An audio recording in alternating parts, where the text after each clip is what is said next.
Pasquale, your name, please. My name is what you asked Yes. for? I did. No, I'm not Peyton Ansley John Milton. I'm the agent authorized to represent Peyton Ansley John Milton as written in all capital letters. And how do you choose to go forward? Pro se, please. Okay, Your Honor. you even know the right term. Okay.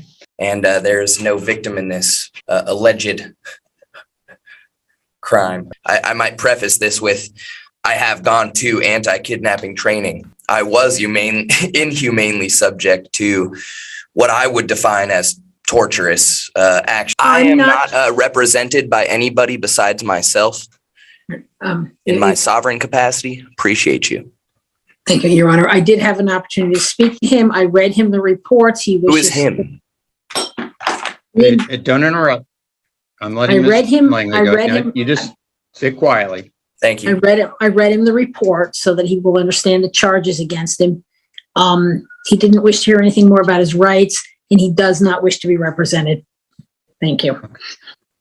As the agent for Peyton Ansley John Milton, you are indicating to me that you're quite familiar with Peyton Ansley John Milton, and that's basically you. Is that correct? I am the agent authorized to represent Peyton Ansley John Milton as written in all capital letters. All right. Buckle up, guys. Today, we're diving headfirst into a courtroom standoff that screams drama from the first second. The judge isn't even halfway into her intro when the sovereign citizen starts his rant about contracts and jurisdiction. You can almost feel the tension building. He refuses to give his name, claiming he's a living man and not subject to corporate courts. The judge stays cool, but you know she's already preparing for a rough ride. It's the beginning of a legal train wreck, and everyone in the room knows it. And you understand, for my purposes, that language doesn't make any sense. So No, I do not. I understand. Okay. Well, I'm telling you that. And so I am, until you disabuse me of the motion or the notion, I am inclined to believe that you are both the agent and the person. So, and it's I'm not a person. I am one of the people. Thank you. Okay. Thank you. All right. So for the record, that's my finding. Yeah, hold on. We're not done. Okay. Have a seat. You got it. And thank you. Mr. Sharp, let me swear you in. Swear the testimony and probable cause application to be the truth, whole truth, and nothing but the truth. I so swear, Your Honor. Okay, Mr. Sharp. So this information comes from a report of Officer Evers of the Lacey Police Department. She responded to an unwanted person complaint at a 7-Eleven store. Upon arriving, Officer Evers contacted staff who advised her that it was a white male, approximately 5'5", with a beard, wearing green long-sleeved flannel. Staff advised that he was intoxicated and belligerent. At one point, the male stated he would be waiting outside when they got off work, that they asked the male to leave multiple times and he refused. Once they called the police, the male returned to his Toyota 4Runner, that it was parked outside the gas station. Staff stated that they didn't feel safe, wanted the male trespassed. Officer made contact with the male and immediately was able to identify him as Peyton Milton. Officer knows. All right, guys. This is where things start spinning out of control. The defendant doubles down, tossing around phrases like, "I do not consent," and "fraudulent." Contract. He's using every classic sovereign citizen tactic to dodge reality. The judge keeps trying to steer him back to the facts, but he's on a whole other planet. She issues a warning, but this man thinks he's untouchable. The courtroom is now a theater of absurdity, and the judge's patience is wearing thin. Advised Mr. Milton that he'd be trespassed from the 7-Eleven, and he stated, "I understand what you have to do." Mr. Milton offered to manually push his car to a gravel lot about 25 yards from the 7-Eleven so that he wasn't on the property since he was too intoxicated to drive. Officer agreed and gave Mr. Milton until nightfall to push the car out of the lot. Officer provided Mr. Milton with his phone and he replied, "Can I go back in and charge it?" The officer advised him that he could not charge his phone at this 7-Eleven and that if he entered the store again, he would be arrested. Officer provided Mr. Milton with a copy of the trespass form. And then at 16:23 hours, staff called dispatch advising that Mr. Milton was back inside the store. Staff advised that Mr. Milton said he was too drunk to be held accountable and that he left again once they called dispatch. And this time he again left his cell phone in the store. Officer then contacted Mr. Milton. He again stated that he was too drunk to be held accountable. Officer noted that Mr. Payton was intoxicated but functional and able to understand the officer's instructions. Officer advised Mr. Payton, or excuse me, Mr. Milton, that he was under arrest for trespass, detained him without incident. He was then booked into the county jail. Excuse me, the Nisqually On jail. the charge of criminal trespass first degree, is the city making a motion to revoke the deferral on the assault conviction or Yes, on the Your Honor. assault case? Here's where it gets spicy. The judge finally asks him directly about the RV payments. Instead of answering, he launches into a bizarre monologue about maritime law and legal fictions. The gallery is quiet, but you can tell everyone's confused. The man thinks citing obscure code will erase a contract. The judge reminds him this is a court of law, not a debate stage. You can see her trying to maintain order, but his refusal to engage normally is pushing the courtroom into chaos. Based on the new law violation, yes. Thank you. And let's see, Now, will I get a moment here to articulate anything? I'll let you know. So sit Appreciate tight. it. I'm still working through the process. Thank Of you. course. All right. So, Mr. Sharp, it appears that the assault was not a deferral. It was a stipulated order of continuance. That's correct, Your Honor. All right. Thank you. So we'll note the city's motion to revoke the continuance on the assault charge based on the allegation of a new law violation. And Mr. Milton is asking not to be represented by counsel. Is that correct? That is correct, Your Honor. Okay, so let's have a little chat about that. If you choose to represent yourself, which is your right, you can make that choice. But I want to make sure that we make a record that you are doing so knowingly and voluntarily. Ms. Langley is an attorney. I'm going to guess that you have not gone to law school and become a member of the bar. Is that correct? I can neither confirm nor deny that information, actually. Okay. So not being an attorney, you understand that if you represent yourself, the court cannot assist you in recognition of the fact that you're not an attorney. So you will end up missing things you're supposed to do. You will do things you're not supposed to do. And all of those things will likely work to your detriment. So it is never a smart thing to represent yourself. And frankly, if an attorney were to say they would represent themselves, I would have the same conversation with them and advise them, I think it's a foolish decision to make. You, however, have that right, as I pointed out. But I want to make sure you understand you have the right to have counsel. You have the right to have me appoint counsel, or you can hire counsel. And if you ask me to appoint counsel, I can appoint counsel at no cost. So you understand all of that.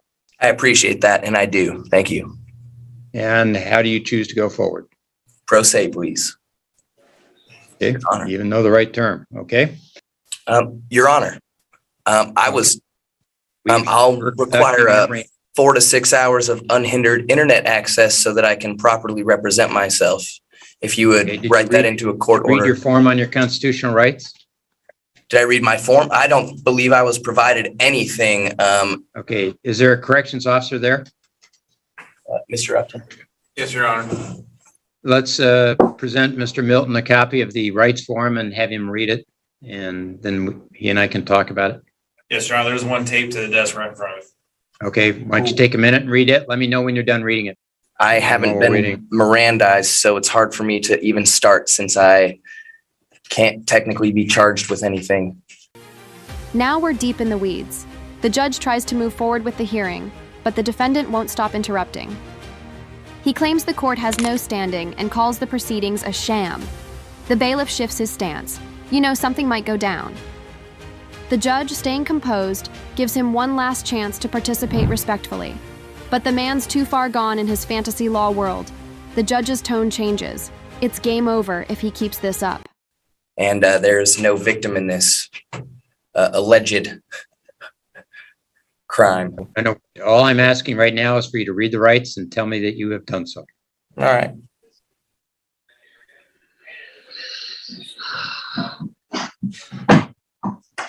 Would you please silence yourself? Forgive me.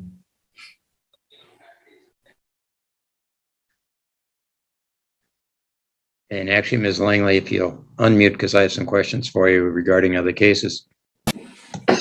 I have completed the reading, sir. All right, thank you. I'll talk about that with you in just a moment as soon as I finish this document I'm working on. Thank you. Any question about those rights that are on that form? Not particularly. Okay, thank you. All right, so with the question before the court now is whether I'm going to hold you on bail. The city has asked for $500 cash or bond on each case.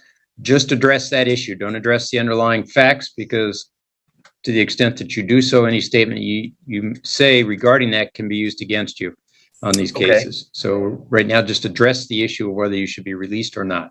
Appreciate you. Yes, I would like to request being released on personal recognizance. And the reason being is because there were several things articulated in the statement that were absolutely not true.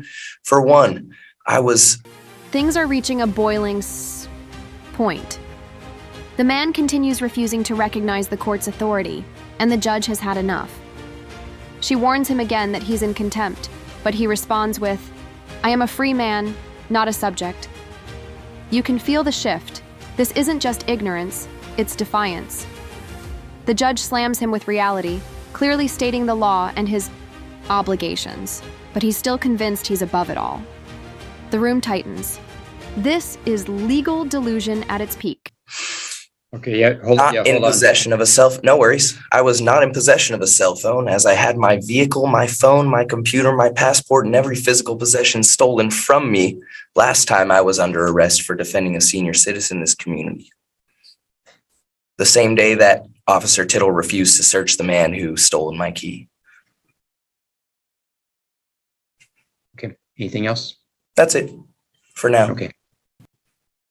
Unless you would allow me to fill in some details that they failed to read me my Miranda rights, and I wasn't taking a statement from in both questioned cases in question.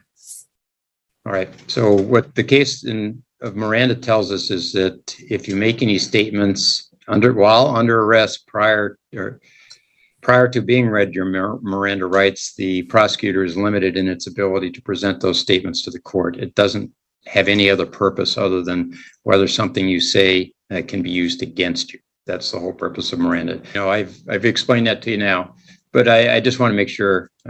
So you still wish to represent yourself? Absolutely. Okay. All right. Seem like a sharp guy, so. Appreciate you, Your Honor. Seem dedicated to it. Okay, based on the outstanding warrant out of Skagit County, I will hold in $500 cash. All right, guys, it's getting serious now. The judge issues a contempt warning and tells him flat out, he's not leaving without a ruling. The defendant tries walking out, saying he withdraws. Consent. The bailiff steps in, stopping him cold. The judge's authority is absolute now, and she lays down the law with crystal clarity. It's a firm reminder, this court isn't playing games. He came looking for a fight, but now he's staring down the weight of real consequences. Bond bail on each case, total $1,000 cash or bond. And I'll remind you, you're to have no contact with the 7-Eleven store, no criminal law violations, not consume any alcohol and marijuana, not enter any bar or tavern. And give me some realistic expectation. Are you going to be able to post bail or likely not? If the minimum that I'm allowed to throw on a bail is 300 and I have to bail out for two things, then I'm certain I would need to acquire a phone number that I don't have in order to make that happen. And so I would have to say that it may be closer to impossible this time around. Okay. Well, you may know from your history that the bail here is usually 10% of what's ordered. So $50 on each case is what a bonding company would want from you. I don't know whether that Well, I have changes anything. $100. Isn't that Okay. All right. Thank you. I will set this for 3 weeks from today at 1:30 in the afternoon. So on Monday, the 24th of April, for what we call a pretrial, Mr. Milton.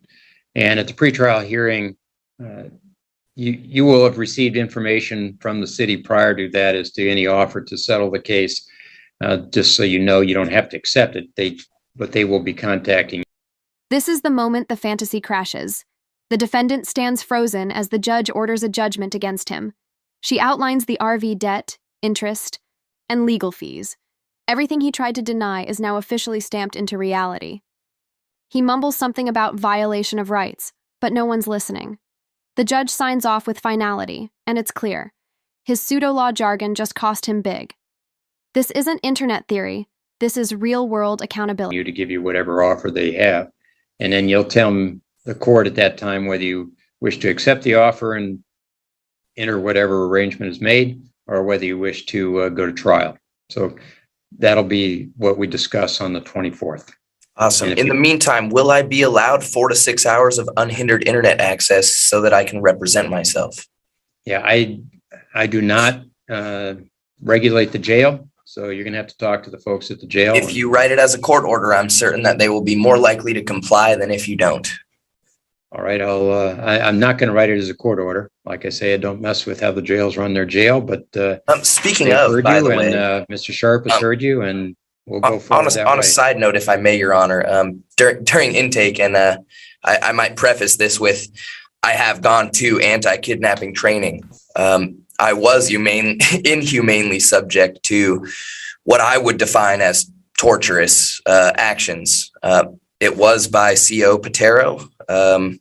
I have nothing against the man, but he only sought to escalate a situation physically that could have been de-escalated with a verbal warning, a verbal, hey, knock your stuff off, a verbal.